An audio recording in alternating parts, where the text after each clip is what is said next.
Pornography না দেখলে রাতে ঘুম আসে না, এ থেকে মুক্তির উপায় কি? দেখুন, তরুণ প্রজন্মের একটা বড় অংশ, শুধু তরুণরা না, যারা অতরুণ আছেন, বয়স পরিপক্ক, এরকম লোকদের মধ্যে পর্নোগ্রাফির আসক্তি আজ চরমে পৌঁছেছে।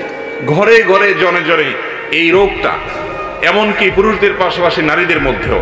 ভাইরা আমার, ভেতরে ভেতরে আমাদেরকে শেষ করে দিচ্ছে। এই পর্নোগ্রাফির কারণে, এই সমস্ত বাজে নেশা এবং এডিকশনের কারণে ঘরে ঘরে স্বামী স্ত্রীর মধ্যে কোনো ভালোবাসা নাই, সম্প্রীতি নেই।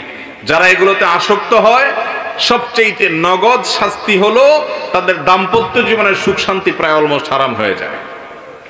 যে যুবক পর্নোগ্রাফি দেখতে দেখতে দেখতে দেখতে সে ক্লান্ত, এটা তার মধ্যে নেশায় পরিণত হয়ে গেছে, তার উপর আল্লাহর পক্ষ থেকে সবচেয়ে বড় শাস্তি হলো দাম্পত্য জীবনে